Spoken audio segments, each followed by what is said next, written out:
los planos se pueden escribir de distintas formas y cada forma te va a dar elementos diferentes de acuerdo a la ubicación del plano o a ciertas cosas que vos querés, digamos, caracterizar en ese plano. Fíjate, la ecuación general es la ecuación que acabamos de ver, que tiene que ver con el vector normal. Entonces, si yo digo AX más BY más CZ más D, lo que demuestra esta ecuación es que los coeficientes de X, Y y Z son las coordenadas del vector normal. ¿De acuerdo? Entonces, la idea es que este plano pasará por el origen si D es 0 y no pasará por el origen si D es distinto de 0. Después podemos trabajar con la ecuación vectorial. Esa ecuación, la ecuación vectorial, tiene las mismas características que la ecuación vectorial de la recta. La recta tenía un vector director y a partir de ese vector director vos multiplicabas por un cierto k que lo alargaba o lo acortaba, o lo daba vuelta, lo alargaba o lo acortaba. Y definías todos los puntos que son las puntas de esos vectores que se, digamos, ubican en esa recta. Si la recta no tiene posibilidades de correrse del origen, entonces la ecuación vectorial va a ser x igual a k por b, donde b es el vector director. Si vos querés que esa recta se desplace a un punto y no contenga al origen, le vas a sumar a esa ecuación un punto. Acá pasa lo mismo, pero para definir un plano con un vector no te alcanza. Vas a necesitar dos vectores, que no tienen por qué tener la misma longitud.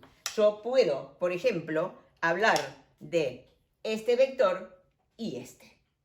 Por lo cual, la idea de trabajar con dos vectores que, por supuesto, no sean paralelos, esos dos vectores determinan un plano que, si vos querés verlo, es como un vidrio que se apoya sobre ellos dos. Si a esa ecuación vos le sumás un punto, como hacíamos con las rectas, vas a trasladar ese plano al punto que vos decidís. Entonces, el plano se traslada a ese punto, se ubique donde se ubique, ¿verdad? Entonces, la ecuación vectorial va a necesitar dos vectores directores.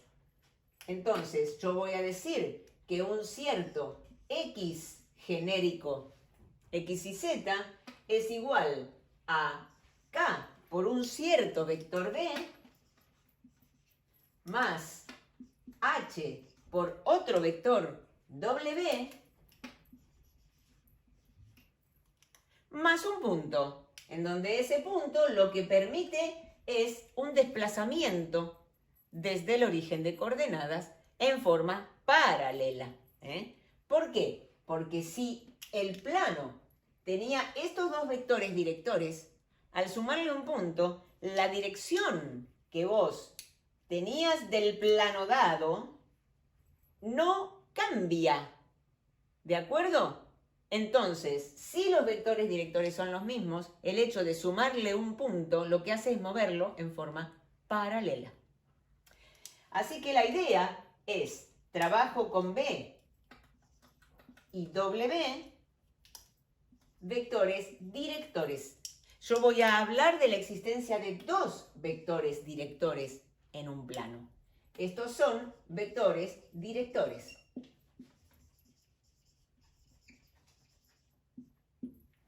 Y el A es un punto que pertenece al plano. O sea que el plano que yo aquí pude decir que se llama pi, voy a decir que pi es ortogonal a n, que es el vector normal. Vector normal.